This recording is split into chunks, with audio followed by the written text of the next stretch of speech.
మానస సరోవర్ యాత్ర ఆధ్యాత్మికంగాను ప్రకృతి సౌందర్యం పరంగాను అత్యంత చాలా ప్రతిష్టాత్మకమైనది విశిష్టమైనదిగా భావిస్తూ ఉంటాం. కానీ హిందూ విశ్వాసాల ప్రకారం కైలాస పర్వతాన్ని పరమశివుడు మరియు పార్వతీదేవి నివాస స్థానంగా భావిస్తారు. కైలాసం సమీపంలోనే మానస సరోవరం అనేటువంటి అత్యంత పవిత్రమైన సరస్సు ఉంది. ఈ సరస్సులో స్నానం చేయడం వల్ల సమస్త పాపాలు తొలగిపోయి ఆధ్యాత్మిక ప్రశాంతత లభిస్తుందని భక్తుల నమ్మకం. కానీ సముద్ర మట్టానికి దాదాపు 15,000 అడుగుల ఎత్తులో ఉన్నటువంటి ఈ మానస సరోవరం ప్రపంచంలోనే అత్యంత ఎత్తైనటువంటి మంచినీటి సరస్సుల్లో ఒకటిగా ఉంది. మంచు పర్వతాల నడుమ నిర్మలమైనటువంటి ఆకాశం కింద ఈ సరస్సు నీటిపైన ఉదయపు సూర్యకిరణాలు పడేటువంటి దృశ్యం అత్యంత మనోహరంగా ఆధ్యాత్మికంగా అందరినీ ఆకట్టుకుంటూ ఉంటుంది. భారత ప్రభుత్వం ఉత్తరాఖండ్ లోని లిపు లేక్ మార్గం నుంచి మరియు నేపాల్ మార్గాల ద్వారా ఈ యాత్రను నిర్వహిస్తూ ఉన్నారు. తాజాగా కైలాస మానస సరోవరం కేవలం హిందువులకు మాత్రమే కాదు, జైనులకు, బౌద్ధులకు, టిబెటన్ సాంప్రదాయాలను అనుసరించేటువంటి వారికి కూడా ఒక పరమ పవిత్రమైనటువంటి స్థలంగా భావిస్తున్నాం. ఇక జైన తొలి తీర్థకరుడైనటువంటి రిషభదేవుడు ఇక్కడే మోక్షం పొందాడని జైనులు విశ్వసిస్తూ ఉంటారు. ప్రతి ఏటా సాధారణంగా మే నుంచి సెప్టెంబర్ మధ్య కాలంలో మాత్రమే ఈ యాత్రకు అనుకూలమైనటువంటి వాతావరణం ఉంటూ ఉంటుంది. మిగిలినటువంటి సమయంలో తీవ్రమైనటువంటి మంచు వల్ల మార్గాలు మూసుకొని పోతాయి. తక్కువ ఆక్సిజన్ ఉంటుంది, ప్రతికూల వాతావరణం ఉంటుంది. భక్తులు శారీరకంగా మానసికంగా సవాళ్లను దాటుకొని ఈ సాహస ఆధ్యాత్మికమైనటువంటి యాత్రను పూర్తి చేస్తూ ఉంటారు. అయితే టిబెట్ సరిహద్దు ప్రాంతంలో తాజాగా సంభవించినటువంటి ఆకస్మిక వరదలు తీవ్ర విషాదాన్ని మిగిల్చాయి. ఈ ప్రకృతి విపత్తులో పలువురు ప్రాణాలు కోల్పోగా వందలాది మంది ఆచూకీ తెలియక కుటుంబాల్లో ఆందోళన నెలకొంది. ఈ ప్రాంతానికి వెళ్లినటువంటి భారతీయ యాత్రికుల్లోనూ పలువురి జాడ కోసం ప్రయత్నాలు ఇంకా కొనసాగుతూనే ఉన్నాయి.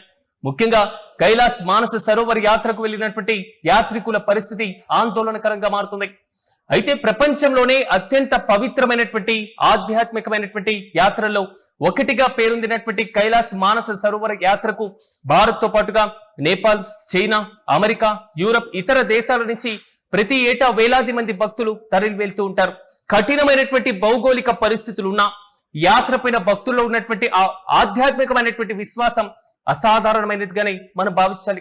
కానీ హిందూ సాంప్రదాయం ప్రకారం కైలాస పర్వతం పరమశివుడి నివాసంగా భావిస్తారు. మంచుతో కప్పుకున్నటువంటి ఈ పర్వతాన్ని భక్తులు కేవలం ఒక పర్వతం మాత్రం కాకుండా దైవ స్వరూపంగా భావిస్తారు, దర్శిస్తూ ఉంటారు. శివుడు, పార్వతీదేవి ఇక్కడే నివసిస్తారని పురాణాల్లో ప్రస్తావనలో కూడా ఉన్నాయి. కైలాస పర్వతం పక్కనే ఉన్నటువంటి మానస సరోవర్ సరస్సు కూడా అత్యంత పవిత్రమైనదిగా భావిస్తారు. ఈ సరస్సులో స్నానం చేయడం వల్ల సకల పాపాలు తొలగిపోతాయని, ఆధ్యాత్మిక ప్రశాంతత లభిస్తుందని భక్తుల ప్రగాఢ నమ్మకం. కైలాస మానస సరోవర్ యాత్రకు కూడా ఒక ప్రత్యేకమైనటువంటి కాలం ఉంటుంది. సాధారణంగా మే నుంచి సెప్టెంబర్ వరకు ఈ యాత్రకు అనుకూల సమయంగా భావిస్తారు. శీతాకాలంలో మంచు తీవ్రత విపరీతంగా పెరిగిపోవడం వల్ల పర్వత మార్గాలు మూసుకుపోవడంతో యాత్ర దాదాపు అసాధ్యంగానే మారుతుంది. వేసవి ప్రారంభం నుంచి వర్షాకాలం ముగిసే వరకు మంచు కరుగుతుంది కాబట్టి మార్గాలు అందుబాటులోకి వస్తాయి. అయితే ముఖ్యంగా నిర్మలమైనటువంటి వాతావరణం, సాధారణమైనటువంటి వాతావరణంలో కైలాస పర్వత దర్శనం, మానస సరోవర్ అందాలను ఆస్వాదించేందుకు వేలాది మంది భక్తులు, పర్యాటకులు ఈ కాలంలోనే యాత్రకు బయలుదేరుతూ ఉంటారు. అయితే హిమాలయ ప్రాంతంలో వాతావరణం ఎప్పుడు ఎలా మారుతుందో మనం చెప్పలేం. అనుకూలమైనటువంటి సీజన్ లోను ఆకస్మిక వర్షాలు, వరదలు, కొండ చర్యలు విరిగిపడడం వంటి ప్రకృతి సవాళ్లు యాత్రికులకు ఒక పెద్ద పరీక్షగా మారిపోతున్నాయి. మానస సరోవర్ యాత్ర కేవలం ఒక సాధారణమైన ప్రయాణం కాదు. అత్యంత ఎత్తైనటువంటి, మరి ముఖ్యంగా చెప్పుకోవాలంటే పర్వత మార్గాలు, తక్కువ ఆక్సిజన్ ఉండేటువంటి ప్రాంతాలు, ప్రతికూల వాతావరణ పరిస్థితులు యాత్రికులకు పెను సవాళ్ళని విసురుతూ ఉంటాయి. మరోవైపు శారీరకంగా మానసికంగా సిద్ధంగా ఉన్నటువంటి వారు, అంటే పూర్తిగా ఫిట్నెస్ ఉన్నవారు మాత్రమే ఈ యాత్రను పూర్తి చేయగలరు. భారత ప్రభుత్వం కూడా ప్రత్యేకమైనటువంటి మార్గాల ద్వారా ఈ యాత్రను నిర్వహిస్తుంది. మన దేశంలో ఉన్నటువంటి ఉత్తరాఖండ్ లోని లిపు లేక్ మార్గం, ఇక నేపాల్ మార్గాల ద్వారా యాత్రికులు టిబెట్ లో ఉన్నటువంటి కైలాస్ ప్రాంతానికి చేరుకుంటూ ఉంటారు. అయితే కైలాస్ పర్వతం కేవలం హిందువులకు మాత్రమే కాదు, జైనులకు, బౌద్ధులకు, టిబెటన్ సాంప్రదాయాన్ని అనుసరించేటువంటి ప్రతి ఒక్కరికి కూడా పవిత్రమైనటువంటి ప్రాంతంగా భావిస్తారు. జైన సాంప్రదాయం ప్రకారం తొలి తీర్థకరుడు రిషభదేవుడు ఈ ప్రాంతంలోనే సంబంధం కలిగి ఉన్నారని విశ్వసిస్తూ ఉంటారు. ఇక బౌద్ధులు కూడా కైలాస్ ను పవిత్ర పర్వతంగా గౌరవించడం మనందరికీ తెలిసిందే. సముద్ర మట్టానికి దాదాపు 15,000 అడుగుల ఎత్తులో ఉన్నటువంటి మానస సరోవర్ ప్రపంచంలోనే అత్యంత ఎత్తైనటువంటి మంచినీటి సరస్సులో ఒకటిగా ఉంది. చుట్టూ మంచు పర్వతాలు, నిర్మలమైనటువంటి ఆకాశం, ప్రశాంతంగా ఉండేటువంటి వాతావరణం, ఈ ప్రాంతానికి ఒక ప్రత్యేకమైనటువంటి ఆకర్షణను తెచ్చిపెడుతున్నాయి. ఉదయం సూర్యకిరణాలు సరస్సు నీటిపైన పడేటువంటి దృశ్యం ఏదైతే ఉందో దాన్ని చూడడానికి చాలా మంది కూడా అద్భుతంగా ఉంటుందని యాత్రికులు, పర్యాటకులు, భక్తులు వస్తూనే ఉంటారు. ప్రకృతి అందాలు ఓవైపు, ఆధ్యాత్మిక అనుభూతి మరోవైపు, ఇవి రెండు కలిసేటువంటి అరుదైనటువంటి ప్రదేశంగా మానస సరోవర్కు గుర్తింపు కూడా ఉంది. ఇటీవలే కాలంలో హిమాలయ ప్రాంతాల్లో వాతావరణ మార్పులు శరవేగంగా పెరిగిపోతున్నాయి. ఆకస్మిక వర్షాలు పెరుగుతున్నాయి, మంచు కరుగుదల, మరి ముఖ్యంగా చెప్పుకోవాలంటే కొండ చర్యలు విరిగిపడడం వంటి ఘటనలు యాత్రికులకు ప్రమాదంగా మారిపోతున్నాయి. అయినప్పటికీ జీవితంలో ఒక్కసారైనా కైలాస మానస సరోవర్ను దర్శించాలనేటువంటి ఆకాంక్షతో భక్తులు ఈ సాహస యాత్రను కొనసాగిస్తూనే ఉన్నారు. కైలాస మానస సరోవర్ యాత్ర కేవలం ఒక ప్రయాణం మాత్రమే కాదు, అది భక్తుల యొక్క నమ్మకం, ప్రకృతి మధ్య సాగేటువంటి ఒక ఆధ్యాత్మికమైనటువంటి అనుభవం. అందుకే ఎన్నో కష్టాలు ఎదురైనా, ప్రమాదాలు ఉన్నప్పటికీ ప్రపంచవ్యాప్తంగా కోట్లాది మంది మనసుల్లో ఈ యాత్రకు ఒక ప్రత్యేకమైనటువంటి స్థానం కొనసాగుతూనే ఉంది. ఇటీవలే కాలంలో హిమాలయ ప్రాంతాల్లో వాతావరణ మార్పులు ఏ విధంగా పెరుగుతున్నాయో మనం చూస్తున్నాం. ఆకస్మిక వర్షాలు ఓవైపు, వరదలు మరోవైపు, కొండ చర్యలు విరిగిపడ్డం, ఇలాంటి ప్రకృతి విపత్తులు, ప్రమాదాలు పెరిగిపోతున్నాయి. ఇటీవలే నేపాల్, టిబెట్ సరిహద్దులో సంభవించినటువంటి ఆకస్మిక వరదల వల్ల ఈ మార్గాలు పూర్తిగా దెబ్బతిని అనేక మంది భారతీయ యాత్రికులు ఇబ్బందులు కూడా ఎదుర్కొన్నారు.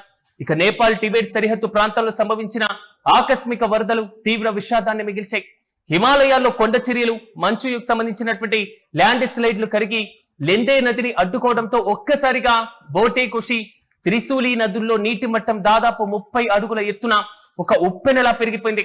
ఈ వరదల దాటికి రసువా గది చెక్ పోస్ట్, నేపాల్, చైనా కలిపేటువంటి మిత్రత్వ వంతెనతో పాటుగా అనేక రోడ్లు, గ్రామాలన్నీ కూడా నీట మునిగిపోయాయి.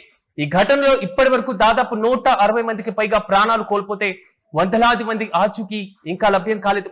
ముఖ్యంగా కైలాస మానస సరోవర్ యాత్రకు వెళ్లినటువంటి రసువా గది బోర్డర్ వద్ద మకాం వేసి వందలాది మంది భారతీయ యాత్రికులు వరదల కారణంగా నెట్వర్క్ దెబ్బతిని వారితో ఉన్నటువంటి సంబంధాలు కూడా తెగిపోయాయి.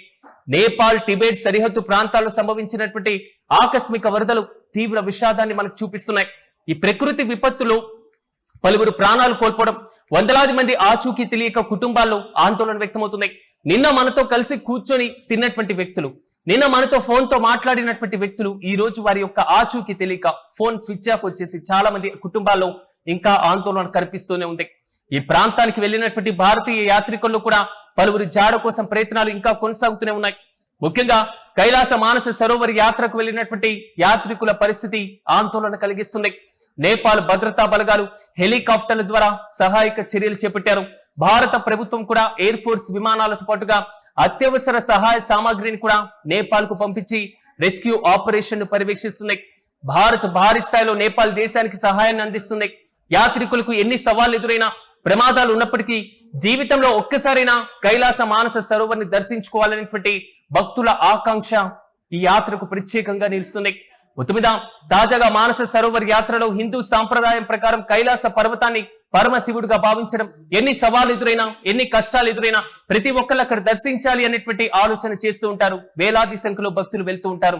తాజాగా ఎదురైనటువంటి ఈ విషాదం ద్వారా మరింత పటిష్టమైనటువంటి ఏర్పాట్లు అవసరమని ఇరు దేశాల యొక్క సర్కార్లు భావిస్తున్నాయి.